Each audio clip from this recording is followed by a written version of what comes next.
Hi மக்களே, இன்றைக்கி நம்ம என்ன பார்க்க போகிறோன்னா கேஸ் அடுப்பை எப்படி க்ளீன் பண்ணலான்னு தான் பார்க்க போகிறோம்.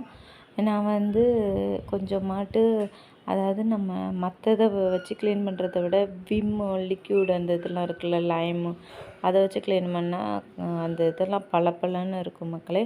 நான் அதை கொஞ்சோண்டு தண்ணியில் கரைச்சி எடுத்து வச்சுருக்கேன். அதை மேலே நல்லா தொளிச்சிக்கோங்க.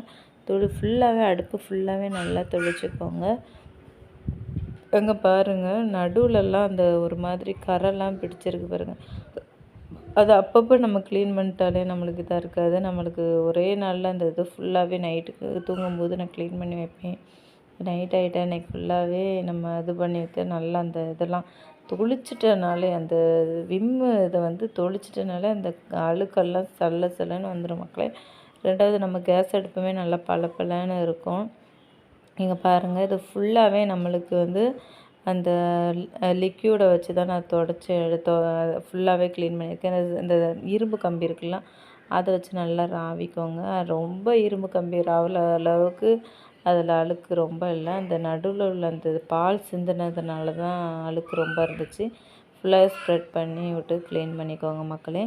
இது லாஸ்ட்டு நம்மளுக்கு முடிஞ்சதுக்கப்புறமாட்டு அந்த ஃபுல்லாக தண்ணி முறை இதெல்லாம் இருக்கும். அதை நீங்கள் என்ன பண்ணுறீங்க அப்படின்னா, கொஞ்சம் அந்த ஒரு துணி எடுத்துக்கோங்க மக்களே. ஒரு கிளாத்தை எடுத்துக்கோங்க. அந்த கிளாத்தை வச்சு நல்லாவே ஃபுல்லாகவே தொடச்சி விட்டுக்கோங்க. ஏன்னா நம்ம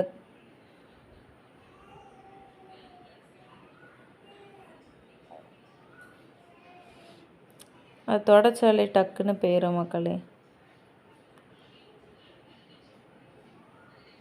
ஃபுல்லாக அழுத்தி தொடச்சாலே நம்மளுக்கு அந்த இதெல்லாம் வந்துடும்.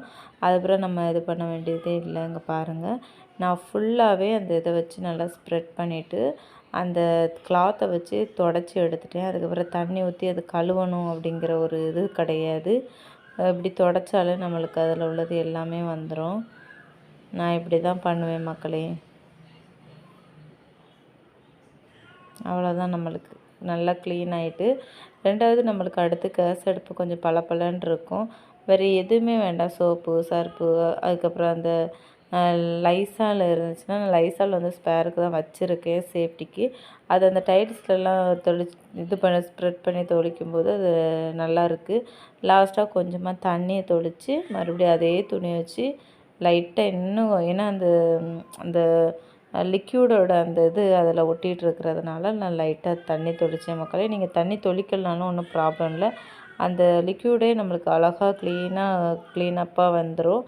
இதை நான் ரொட்டீனாக இப்படி தான் செய்வேன் மக்களே. நான் லாஸ்ட்டு கொஞ்சம் தண்ணி தொளித்து அதை தொடச்சி விட்டா தான் எனக்கு திருப்தியாக இருக்கும். அதனால் நான் லைட்டாக தண்ணி தொளித்து தொடச்சி விட்டேன் மக்களே.